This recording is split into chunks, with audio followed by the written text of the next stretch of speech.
Group D GK questions and answers with options in Hindi. Set 4. Question 1. एक केश नली में जल की अपेक्षा एक तरल अधिक ऊंचाई तक चढ़ता है, इसका कारण है? A. तरल जल की अपेक्षा अधिक शान है। B. तरल का ताप जल की अपेक्षा अधिक है। C. तरल का पृष्ठ तनाव जल की अपेक्षा कम है। D. तरल का पृष्ठ तनाव जल की अपेक्षा अधिक है।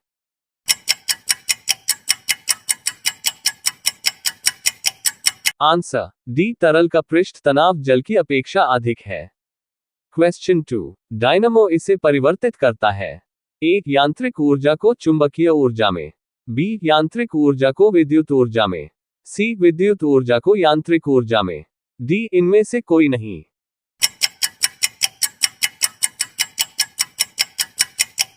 Answer B. यांत्रिक ऊर्जा को विद्युत ऊर्जा में।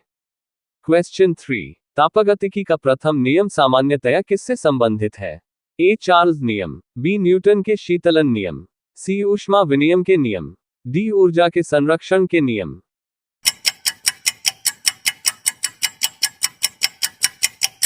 Answer D. ऊर्जा के संरक्षण के नियम। क्वेश्चन 4. अत्यधिक शीत ऋतु में पहाड़ों पर पानी की पाइप लाइन फट जाती है, इसका कारण है? ए. पाइप ठंडक से सिकुड़ जाता है। बी. पाइप में पानी जमने पर सिकुड़ जाता है। सी. पाइप में पानी जमने पर फैल जाता है। डी. पाइप ठंडक पाकर बढ़ जाता है।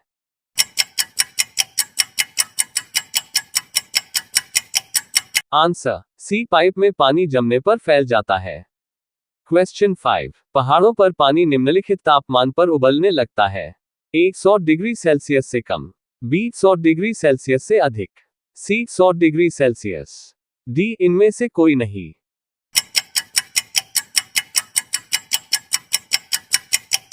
Answer A. 100 डिग्री सेल्सियस से कम। क्वेश्चन 6. निम्नलिखित में से कौन सा कथन सही है? एक निरपेक्ष आर्द्रता को वायु के प्रति घन मीटर में ग्राम से व्यक्त किया जाता है। बी. प्रति 165 मीटर की ऊंचाई के साथ ताप में 1 डिग्री सेल्सियस की कमी हो जाती है। सी. वायु के ताप में बढ़ोतरी से वायु की नमी धारण करने की क्षमता कम हो जाती है। डी. ताप में वृद्धि से वायुदाब कम हो जाता है।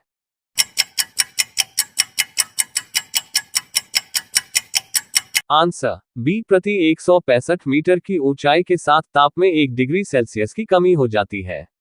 क्वेश्चन 7. प्रतिध्वनि तरंगों के कारण उत्पन्न होती है?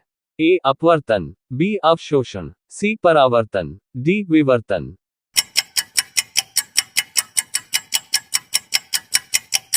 Answer C. परावर्तन। क्वेश्चन 8. किसी संगीत यंत्र की ध्वनि तीव्रता मापी जाती है? ए. महो। बी. हेनरी। सी. लक्स। डी. डेसिबल में।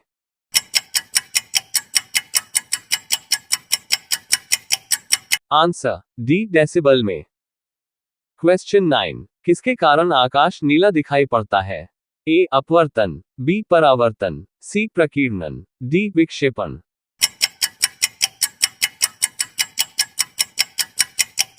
Answer C. प्रकीर्णन। क्वेश्चन 10. डायोप्टर किसकी इकाई है? ए. लेंस की क्षमता की। बी. लेंस की फोकस दूरी की। सी. प्रकाश की तीव्रता की। डी. ध्वनि की तीव्रता की।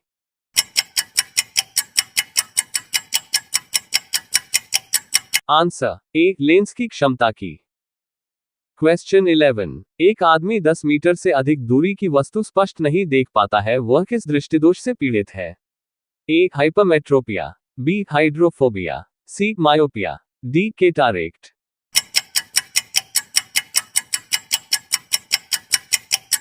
Answer C. मायोपिया। क्वेश्चन 12. प्रकाश की गति किसके बीच से जाते हुए न्यूनतम होती है? ए. कांच। बी. निर्वात में। सी. जल। डी. वायु।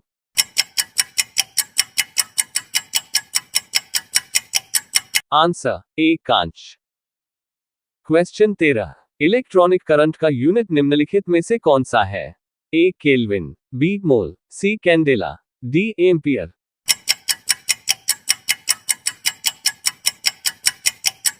Answer D. एम्पियर। क्वेश्चन 14. निम्नलिखित अधातुओं में कौन सा एक विद्युत का मंदचालक नहीं है? A. Sulphur. B. Selenium. C. Bromine. D. Phosphorus.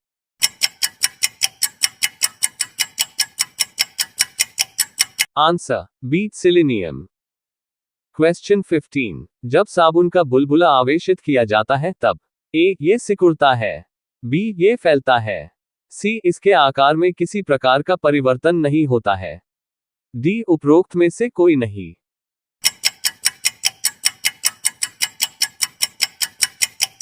Answer B ये फैलता है। क्वेश्चन 16, लेजर बीम सदा होती है, ए अभिसारी बीम, बी अपसारी बीम, सी समांतर बीम, डी शुरू में समांतर और बाद में अपसारी।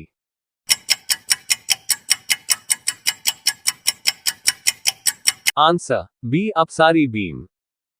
क्वेश्चन 17, नाभिकीय रिएक्टर और परमाणु बम में यह अंतर है कि एक नाभिकीय रिएक्टर में कोई श्रृंखला अभिक्रिया नहीं होती जबकि परमाणु बम में होती है, बी नाभिकीय रिएक्टर में श्रृंखला अभिक्रिया नियंत्रित होती है, सी नाभिकीय रिएक्टर में श्रृंखला अभिक्रिया नियंत्रित नहीं होती है, डी परमाणु बम में कोई श्रृंखला अभिक्रिया नहीं होती है जबकि नाभिकीय रिएक्टर में होती है।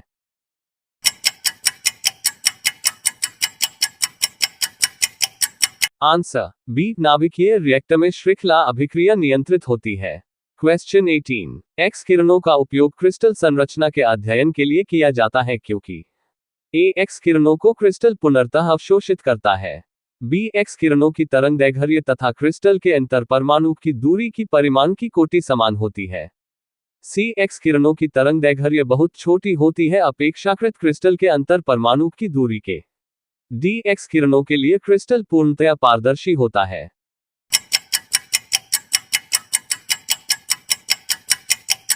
आंसर बी एक्स किरणों की तरंगदैर्घ्य तथा क्रिस्टल के अंतर परमाणु की दूरी की परिमाण की कोटि समान होती है। क्वेश्चन 19, जब टीवी का स्विच ऑन किया जाता है तो एक श्रव्य और दृश्य दोनों एक साथ शुरू होते हैं, बी श्रव्य तुरंत सुनाई देता है लेकिन दृश्य बाद में दिखाई देता है क्योंकि दृश्य को कुछ अभ्यास समय चाहिए, सी दृश्य तुरंत प्रारंभ हो जाता है लेकिन श्रव्य बाद में सुनाई देता है क्योंकि ध्वनि प्रकाश की अपेक्षा कम वेग से चलती है, डी ये टीवी के ब्रांड पर निर्भर करता है।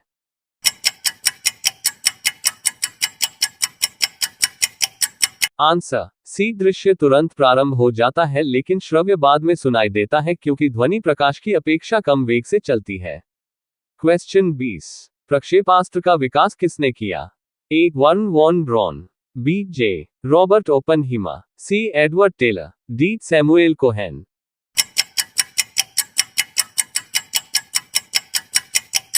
Answer A Wernher von Braun. Video पसंद आया तो like comment subscribe and share my YouTube channel. धन्यवाद।